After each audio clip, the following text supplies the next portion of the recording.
আসনটা কিন্তু আমাদের লাগবেই। হবিগঞ্জের অন্য আসনের কথা আমরা জানি না, বাট হবিগঞ্জ 4 আমরা আমাদের নেতাকে উপহার দিতে চাই। সবাই 2 হাত তুলে দেখান, আমাদের নেতাকে এই আসনটি আমরা উপহার দিতে চাই, জয়যুক্ত করে ইনশাআল্লাহ।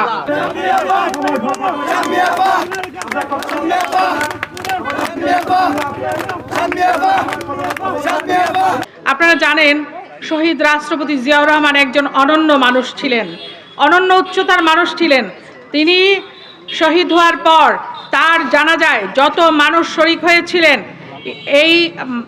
তিনি শহীদ হওয়ার পর থেকে এই পর্যন্ত পৃথিবীর কোনো দেশে কোনো রাজনৈতিক নেতার জানাজায় এত মানুষ কি আর সমবেত হতে দেখেছেন আপনারা? শেখ হাসিনাকে বাংলাদেশে এনেছিলেন, সেই শেখ হাসিনারে উনি এনে সেদিন মানিক মিয়া অ্যাভিনিউতে মানুষ ভেঙে পড়েছিল, সারা বাংলাদেশ থেকে মানুষ সেখানে ছুটে গিয়েছিল। কেন? কারণ তিনি বাংলাদেশের মানুষকে ভালোবেসেছিলেন, বাংলাদেশকে ভালোবেসেছিলেন, এই মাটিকে ভালোবেসেছিলেন, এবং এই মাটি এই মানুষ তাকে ভালোবেসেছিল। সেই জন্য তার শাহাদাতের পরেও তার জানাজায় মানুষ এভাবে সমবেত হয়েছিলেন, মানুষ কান্না করছিলেন। সেদিন মানুষের কান্নায় আকাশ বাতাস সেদিন প্রকম্পিত হয়ে উঠেছিল। সারা বাংলাদেশের মানুষ সেদিন মানিক মিয়াতে সমবেত হওয়ার চেষ্টা করেছেন। এবং আজকে আমরা যারা এই তার জন্মদিন উপলক্ষে এখানে সমবেত হয়েছি, আমরা সবাই কি কিয়ামত পর্যন্ত বেঁচে থাকবো? না, আমাদেরকেও যেতে হবে। কেউ হয়তো আগে যাব, কেউ হয়তো পরে যাব। কাজে আমরা জীবিত অবস্থায় এমন কোনো কাজ করব না যাতে করে মানুষ অন্তরে কষ্ট পায়, যাতে করে মানুষের ক্ষতি হয়। সেই ধরনের কোনো কাজে বাংলাদেশ জাতীয়তাবাদী দলের কোনো নেতাকর্মীরা সম্পৃক্ত হবে না। আমরা আমাদের নেতার দেখানো পথ, শহীদ রাষ্ট্রপতি জিয়াউর রহমান এবং দেশনেত্রী বেগম খালেদা জিয়ার দেখানো পথে হাঁটব। আমাদের নেতৃত্ব দিচ্ছেন আমাদের নেতা বাংলাদেশ জাতীয়তাবাদী দলের ভারপ্রাপ্ত চেয়ারম্যান জনাব তারেক রহমান। তিনি অত্যন্ত সজ্জন মানুষ। আপনারা জানেন দীর্ঘদিন তিনি প্রবাসে একটি জীবনযাপন করতে বাধ্য হয়েছেন, চিকিৎসার জন্য তিনি সেখানে গিয়েছিলেন। আপনারা সবাই দোয়া করবেন, নেত্রীও সেখানে আছেন চিকিৎসার জন্য। তারা সকলে চিকিৎসা শেষে বাংলাদেশে ফিরে আসবেন এবং তাদের নেতৃত্বে বিগত 17 বছর ধরে আমরা যে আন্দোলন করছিলাম বাংলাদেশের মানুষের ভোটাধিকার পুনরুদ্ধার করবার জন্য, মানুষ এদেশে ভোট দিতে পারে না। আপনারা জানেন শেখ হাসিনা মানুষের ভোটাধিকার হরণ করেছিল। সেই জায়গা থেকে আমরা যে আন্দোলন সংগ্রাম করছিলাম সেটাকে আমরা বাস্তব রূপ দেব। কাজেই বাংলাদেশে একটি ভোট অনুষ্ঠিত হতে হবে এবং জনপ্রতিনিধিত্বশীল একটি সরকার প্রতিষ্ঠা করতে হবে, গণতান্ত্রিক সরকার প্রতিষ্ঠা করতে হবে। আপনারা যদি অপকর্মে লিপ্ত হন তাহলে তো সেটা করতে পারবেন না, পারবেন? তাহলে আপনাদেরকে ঐক্যবদ্ধ হতে হবে আমাদের নেতা তারেক রহমানের নেতৃত্বে। আপনারা জানেন শহীদ জিয়া স্বাধীনতার ঘোষণা যখন করেছিলেন, তিনি স্বাধীনতার ঘোষণা করে কিন্তু তিনি ঘরে ফিরে যান নাই। তিনি যুদ্ধ হাতে অস্ত্র করেছেন ময়দানে এবং সক্রিয় মুক্তিযুদ্ধ করে বাংলাদেশ স্বাধীন করেছেন। বাংলাদেশ স্বাধীন করার পরে তিনি কিন্তু ব্যারাকে ফিরে গিয়েছিলেন। কিন্তু 75 সালের সেই অভ্যুত্থানের পরে বাংলাদেশের মানুষ তাকে ব্যারাক থেকে আবার তাকে রাষ্ট্র পরিচালনার দায়িত্বে এনে বসিয়েছে। তিনি রাষ্ট্র পরিচালনা করেছেন 3.5 বছর।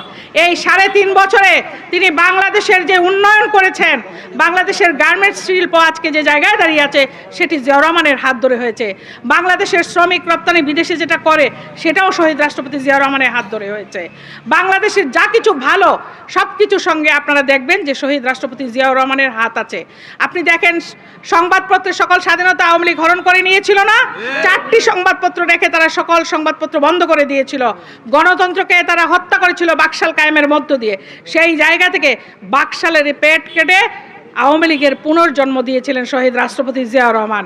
তিনি বহু মত বহু পথের পথ খুলে দিয়েছিলেন, সাংবাদিকদের স্বাধীনতা দিয়েছিলেন, সকল সংবাদপত্র তিনি খুলে দিয়েছিলেন। বাংলাদেশের মানুষের যে স্বাধীনতা, সত্যিকার অর্থে যে স্বাধীনতা বলে বা আপনার ফ্রিডম অফ স্পিচ যেটাকে বলে, সেটা কিন্তু শহীদ জিয়ার আমলে প্রতিষ্ঠিত হয়েছিল। তখন মানুষ স্বাধীনভাবে কথা বলতে পেরেছিল। মানুষ তখন মানুষের কাঁধে কাঁধ মিলিয়ে উৎপাদনে নিমগ্ন হয়েছিল কেন? শহীদ রাষ্ট্রপতি জিয়াউর রহমান বলেছিলেন আমাদেরকে উৎপাদনের রাজনীতি করতে হবে, বাংলাদেশকে স্বয়ংসম্পূর্ণ করতে হবে, বাংলাদেশকে ভিক্ষুকের জাতিতে পরিণত করার স্বপ্ন তো তিনি দেখেননি। তিনি স্বপ্ন দেখেছিলেন বাংলাদেশকে একটি স্বয়ংসম্পূর্ণ রাষ্ট্র হিসেবে পরিণত করবার স্বপ্ন তিনি দেখেছেন এবং সেটি বাস্তবায়নও তিনি করেছিলেন। কিন্তু ষড়যন্ত্রকারীদের তো সেটা সহ্য হয় নাই, তারা তাকে হত্যা করেছে, তিনি শাহাদাত বরণ করেছেন। তারপরে দেশনেত্রী বেগম খালেদা জিয়া দায়িত্ব নিলেন। তিনি বাংলাদেশের উন্নয়নের জন্য তার সরকারের আমলে অনেক উন্নয়ন করেছেন। তিনিও যেই স্বৈরাচারী এরশাদ সরকারের আমলে গণতন্ত্রকে তারা হত্যা করেছিল, সেই গণতন্ত্রকে তিনি পুনরায় আবার আলোর পথ দেখিয়েছেন, গণতান্ত্রিক সরকার ব্যবস্থা এখানে কায়েম করেছেন। আজকে দেখেন শেখ হাসিনা পালিয়ে গেছে, আমরা হয়তো এইটুকু শান্তিতে আছি যে আমাদের ঘরে পুলিশ এসে এখন ঠোকা দেয় না, আমাদেরকে এখন যখন তখন ধরে নিয়ে যায় না, আমাদেরকে নির্যাতন করে না।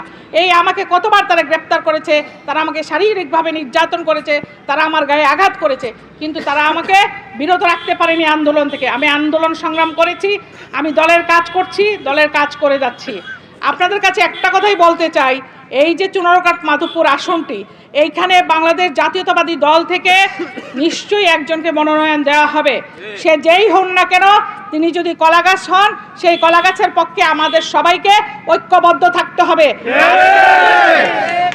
আজকে যদি এখানে আমরা এই আসনটি আমরা যদি জয়যুক্ত করতে না পারি, তাহলে কি আমরা আমাদের নেতা তারেক রহমানের হাতকে শক্তিশালী করতে পারবো? যদি রাষ্ট্র পরিচালনার দায়িত্ব আমরা না পাই, তাহলে যে আমরা 31 দফা দিয়েছি বাংলাদেশের উন্নয়ন করবার জন্য, যে 31 দফা প্রণয়ন করেছেন আমাদের নেতা তারেক রহমান, সকল রাজনৈতিক দলের সঙ্গে আলোচনা করে, সকল সুধী সমাজের সঙ্গে আলোচনা করে বাংলাদেশের ডেভেলপমেন্টের জন্য তিনি যে চিন্তা করেছেন এবং রাষ্ট্র ক্ষমতার ভারসাম্য আনয়নের জন্য তিনি যে চিন্তা করেছেন, করে যে 31 দফা দিয়েছেন, সেই 31 দফা বাস্তবায়ন করতে হলে আমাদেরকে রাষ্ট্র পরিচালনার দায়িত্ব পেতে হবে। সেইটা পেতে হলে এই আসনটা আপনাদের লাগবে না? তাহলে লাগবে, লাগে যদি, তাহলে আপনাদেরকে ঐক্যবদ্ধ হতে হবে। যেই নমিনেশন পাক, যাকেই দল মনোনয়ন দিক, তার পক্ষে আমরা সকলে একাট্টা হয়ে ঐক্যবদ্ধ হয়ে কাজ করব। এই আসনটি আমাদের জয়যুক্ত করতেই হবে, আমাদের নেতা তারেক রহমানের হাতকে শক্তিশালী করতে হবে।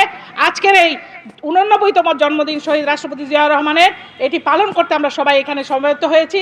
এখানে এই জনসমাবেশ থেকে আমরা আজকে প্রতিজ্ঞা করে যাব, আমরা কোনো কিছু চিন্তা করব না, আমাদের নেতা যাকে মনোনয়ন দিবেন তার পক্ষে আমরা কাজ করব, তাকেই আমরা জয়যুক্ত করব।